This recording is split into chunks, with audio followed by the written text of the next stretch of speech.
నా కూతురు అడుగుతుంది. ధైర్యంగా సరే అనలేను.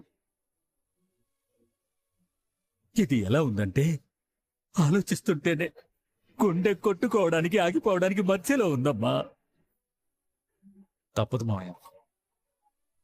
కొన్ని బలమైన నిర్ణయాలు తీసుకోవడానికి గుండెకి ధైర్యం చెప్పుకోవాలి. అత్త రక్తాన్ని తుడిచింది నీ చేతులతోనే కదా. నువ్వు సరే అనకపోతే ఆ మరకల్ని నీ చేతుల మీద జీవితాంతం మోయాలి. నా వల్ల కావడం లేదురా. జీవితం అంటే ఇంతే మావయ్య. కోరుకోవటం, వదులుకోవటం, తేరుకోవటం. అత్త కావాలని కోరుకున్నాం, వేరే దారి లేక బిడ్డని వదులుకుంటాం. ప్రాణాలతో ఉన్న అత్తను చూసి ఈ బాధ నుంచి తేరుకుంటాం. అంతే మావయ్య. ఈ సమస్యకి ఇంతకు మించిన పరిష్కారం లేదు. ఏంటా సమస్య, ఏంటా పరిష్కారం? నిన్నే బావా అడిగేది. వాణ్ణేం అడుగుతున్నావు? ఈ సమస్యకి ఇంతకు మించిన పరిష్కారం లేదు అన్నాడు. ఏంటా సమస్య, ఏంటా పరిష్కారం అని అడుగుతున్నాను తాత. చెప్పరా, ఏంటా సమస్య, ఏంటా పరిష్కారం? చూస్తుంటే వీళ్ళ ముగ్గురి మధ్య ఏదో మనకి తెలియని కథే నడుస్తున్నట్టుంది. పిన్ని, నేనేం దీపని తప్పు పట్టడం లేదు దశరథ. కార్తీక్ అడుగుతున్నాను. చెప్పరా మనవడా, ఏంటా సమస్య, ఏమిటా పరిష్కారం? సమస్య ఎవరో కాదు, పెద్ద మేడం గారే. నేనా? అవును మేడం, తమరే. నేను సమస్య అని చెప్పి మా డాడీకి నా గురించి కంప్లైంట్ చేస్తున్నావా? కొత్తవి చెప్తే కంప్లైంట్ అంటారు, పాతవి చెప్తే రిపోర్ట్ చేయడం అంటారు. నేనేం చేశానో చెప్పు బావా. అత్తకి ఆపరేషన్ అన్న ప్రతిసారి తమరు లగేజ్ సర్దుకుని రెడీగా ఉంటున్నారు కదా. చిన్నసారేమో అత్తని వీలైనంత త్వరగా హాస్పిటల్లో అడ్మిట్ చేయాలి, డాక్టర్తో మాట్లాడండి అన్నారు. తమరికేమో ఆపరేషన్ అంటేనే తమరు ఇల్లు వదిలి వెళ్ళిపోతే అదో పెద్ద సమస్య. అందుకే ఇంటికి నేనే కాపలాగా ఉంటాను, ఇదే ఈ సమస్యకి పరిష్కారం అన్నాను. ఇందులో ఏమన్నా తప్పుందా పెద్ద మేడం గారు? చాలా పెద్ద తప్పుంది. ఏంటో అది? మా మమ్మీని సేవ్ చేయడం నా బాధ్యత. నాకు ఎవరో కాపలాగా ఉండాల్సిన అవసరం లేదు. విన్నారా చిన్నసారు? కాపలా అవసరం లేదంట. మంచిది. బాధ్యత కలిగిన కూతురుంటే తండ్రికి బాధే ఉంటుంది. అంటే సమస్య లేనట్టే కదా? లేనట్టే పెద్ద మేడం గారు. దీపా, నువ్వు వెళ్ళి చిన్న మేడం గారిని చూసుకో. బావా దీప డాడీతో ఏదో మాట్లాడుతున్నారు. అడిగేసరికి మాట మార్చారు. నీకు టైం దగ్గర పడింది మరదలా, లగేజ్ సర్దుకుని రెడీగా ఉండు. సారీ నాన్న. ఎవడికి కావాలరా సారీ? బుద్ధుందా? నువ్వు మనిషివే కదా. కడుపుకి అన్నం తింటున్నావా, గడ్డి తింటున్నావా? నానా, అన్నం తింటే మనిషివి అవుతావు, గడ్డి తింటే పశువు అవుతావు. నన్నేం చేయమంటావు? విడాకులు కావాలి, విడాకులు కావాలి అంటుందే తప్ప నీ కోడలు వేరే మాట మాట్లాడడం లేదు. పోనీ చెప్తే వింటుంది అనుకుంటే వినే రకం కూడా కాదు. అందరూ బతిమలాడారు, చివరికి నువ్వు కూడా నా తరఫున క్షమాపణ చెప్పావు. అర్థం చేసుకుందా? కనీసం నీకు ఇవ్వాల్సిన గౌరవం అయినా ఇచ్చిందా? నాకు విడాకులే కావాలని కరాఖండిగా చెప్పింది. నేను విడాకుల కాగితాల మీద సంతకం పెట్టాను. అది సంతకం కాదురా, నువ్వు వదిలేసుకున్న జీవితం. ఓ 5 ఏళ్ల కుర్రాన్ని బయటికి తీసుకెళ్తే షాపు బయటున్న బొమ్మలు చూసి కావాలని పేచి పెడతాడు. పోనీలే అని కొనిస్తే వాడి ఆరాటానికి ఉన్న ఆయుష్ కూడా ఆ బొమ్మకు ఉండదు. ఆ రోజు లేకపోతే తర్వాత రోజు మధ్యాహ్నానికో దాన్ని పోగొడతాడు. ఈ రోజుల్లో పెళ్లిళ్ళు కూడా పిల్లాడికి కొనిచ్చిన బొమ్మల్లాగే ఉంటున్నాయిరా. కలవడానికి ఉన్నంత ఆరాటం కలిసి బతకడంలో ఉండడం లేదురా. పెళ్లిలో చదివిన వేద మంత్రాలు కూడా పెట్టిన సంతకాల ముందు ఎందుకు పనికి రాకుండా పోతున్నాయి. నిండు నూరేళ్లు చిలక గోరింకల్లా కలిసి జీవించండి అని దీవించిన దీవెనలు కూడా విడాకుల కాగితాల మధ్య నలిగి చచ్చిపోతున్నాయి. మనిషి తన తెలివితేటలతో ప్రపంచాన్ని గెలవగలుగుతున్నాడ్రా. కట్టుకున్న మనిషిని తప్ప ఇలా విడిపోవడానికనేరా అందరినీ ఎదిరించి పెళ్లి చేసుకుంది. ఓ పని చేయరా, నాకు కూడా విడాకులు ఇవ్వు, మనం కూడా విడిపోదాం. నానా, ఏరా, నేనేమన్నా తప్పు మాట్లాడానా? దీంట్లో ఏమన్నా బూతుందా? ఏమీ లేదు కదా. ఇప్పుడు ఎవడైనా మర్డర్ చేశాడనుకో, ఆడైనా మగైనా చిన్నైనా పెద్దయినా శిక్ష ఒకే సెక్షన్ కింద వేస్తారు కదా. ఇది కూడా అంతేరా. విడాకులంటే ఒక పవిత్ర బంధాన్ని తెంపే కాగితాలు అని అర్థం. మిగతా బంధాలు చావుతో తప్ప శాశ్వతంగా తెగిపోయే అవకాశం లేదు కాబట్టి వాటికి ఏ కాగితాలు పెట్టలేదు. కానీ విచిత్రం ఏంటంటే శాశ్వతంగా కలిసి ఉండమని దీవించిన బంధానికే విడాకులు పెట్టారు. అలాంటి కాగితాలే నాకు కావాలరా. వాటికి నువ్వు ఏ పేరైనా పెట్టుకో. నీ నుంచి నేను విడిపోతున్నానని తెలిస్తే చాలు.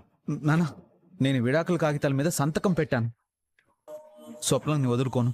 మళ్ళీ కొత్తగా ఇదేంట్రా? లేదు నాన్న, ఇదో ట్రిక్. ఎందుకు? స్వప్నకి నేను ఇప్పుడు విడాకులు ఇవ్వకపోతే మతి పోగొట్టుకునేలా, అదే నేను ఇప్పుడు విడాకులు ఇచ్చానే అనుకో, వీడితో బంధం తెగిపోయింది అని కాస్త రిలాక్స్ అవుతుంది. రేయ్, మళ్ళీ బంధాన్ని ఎలా కలుపుకుంటావురా? మరోసారి ప్రేమించడం మొదలు పెడతాను. ఏ ప్రేమతో అయితే తన్ని గెలిచానో మళ్ళీ అదే ప్రేమతో తన్ని గెలుస్తాను. స్వప్నని మరోసారి మళ్ళీ పెళ్లి చేసుకుంటాను. ఇది కొత్తగా ఉందిరా. ఇంక నేను ఈ దారిలోనే నడవబోతున్నాను నాన్న. ఆల్ ది బెస్ట్ రా. థ్యాంక్స్ నాన్న.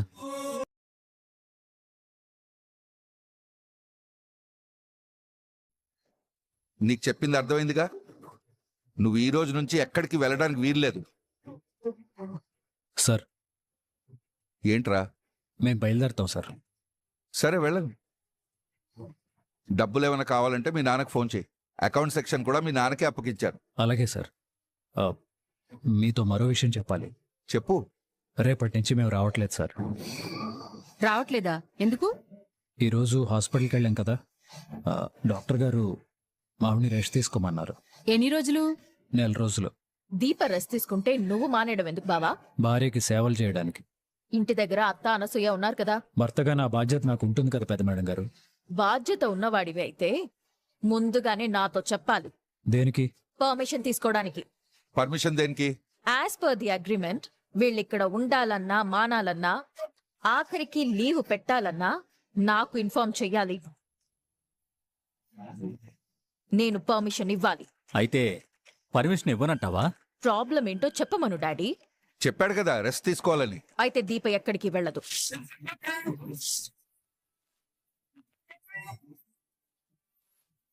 ఎందుకంటే దీపక్ కావాల్సిన ఏర్పాట్లు ఇక్కడే చేస్తాను.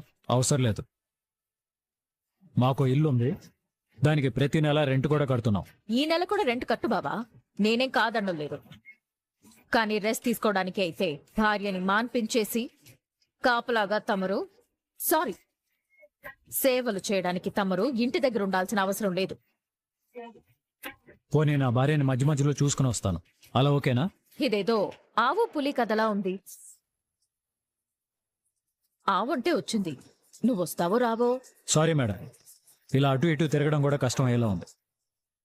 నేను కూడా ఇంటి దగ్గర నా భార్యతో ఉంటాను. మీరే ఉంటారు సార్?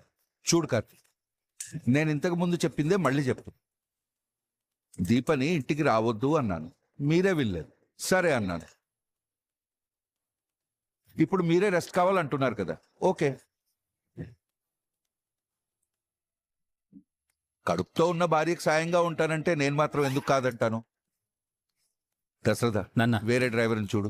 సారీ తాత, దీప ఎక్కడికి వెళ్ళడం లేదు. అలాగే డ్రైవర్ కూడా, సారీ బావ కూడా. కార్తీక్ ఎందుకు లీవ్ అడుగుతున్నాడు? డాక్టర్ గారు ఏం చెప్పారో ఏంటో. దీపా నువ్వు ఇక్కడే ఉంటారు. ఎందుకుంటారు? ఎందుకు లీవ్ తీసుకోవాలనుకుంటున్నారు? భార్యకు రెస్ట్ కోసం. పని వాళ్ళ ఆరోగ్యం యజమానుల బాధ్యత. దీప ఈ ఇంటి పని మనిషి, బావ ఇంటి డ్రైవర్. బై డిఫాల్ట్ వీళ్ళిద్దరూ భార్యాభర్తలు. ఇద్దరి బాధ్యత మనదే కాబట్టి ఈ రోజు నుంచి నెల రోజుల వరకు దీపా బావ ఏ పని చేయకుండా ఈ ఇంట్లో ఉండొచ్చు. జోస్నకి ఏదో అనుమానం వచ్చినట్టుంది, అందుకే అడ్డుపడుతుంది. నీ వేషాలు నా దగ్గర కాదు బాబా. వీడేదో ప్లాన్ చేశాడు, దానికి జోస్న అడ్డుపడుతోంది. ఇప్పుడు నేను సపోర్ట్ చేయాల్సిందే. మీరు ఈ ఇంట్లోనే ఉండిపోండి బాబా. అత్తకి నేను ఫోన్ చేసి చెప్తాను. అవసరం లేదు పెద్ద మేడం గారు, పని వాళ్ళని కూడా ఇంట్లో పెట్టుకుని వాళ్ళ యోగక్షేమాలు చూసేంత ఔదార్యం మీకున్నా మా హద్దులేంటో మాకు తెలుసు. మేము ఇక్కడ ఉండలేం. మాకు 4 రోజులు లీవ్ కావాలి. ఇవ్వనంటే ఎందుకు ఇవ్వవు? అగ్రిమెంట్ ఉంది కదండి. ఏంటి అగ్రిమెంట్ ఉండేది నా పిండాకుడు? వయసు వచ్చిన తర్వాత బుద్ధి ఉండాలి, మాట్లాడే నోరికి హద్దు ఉండాలి. కడుపుతో ఉన్న భార్యకి రెస్ట్ కావాలని అడుగుతున్నాడు కదా, అర్థం కావట్లేదా? అది కాదు తాత. నీకు అగ్రిమెంటే ప్రమాణికం అయితే ఫైన్ గా కట్టాల్సిన 10 కోట్లు నేను కడతాను. చెప్పు, ఇప్పుడు అగ్రిమెంట్ క్యాన్సిల్ చేస్తావా లేదా లీవ్ శాంక్షన్ చేస్తావా? ఏం లింక్ పెట్టావు తాత? చిన్న మరతలకి నోరు పడిపోయింది. చెప్పు జోస్నా, ఏం చేస్తావు? ఇంటి దగ్గర పెట్టుకుని బాగా చూసుకుంటానని చెప్తున్నాను కదా తాత. ఒక్కసారి ఎందుకు ఆలోచించకూడదు? దీనికి కార్తీక్ ఒప్పుకోవచ్చు, ఒప్పుకోవట్లేదంటే ఏదో కారణం ఉంది. అడిగేది నిన్నే తాత. ఉండటం ఉండకపోవడం వాళ్ళ భార్య భర్తలు ఇష్టం. నేను చెప్పాల్సింది చెప్పాను, ఇంకా నువ్వు మాట్లాడు. కార్తీక్, మీరు వెళ్ళొచ్చు, ఎప్పుడు కావాలంటే అప్పుడు రావచ్చు పోవచ్చు.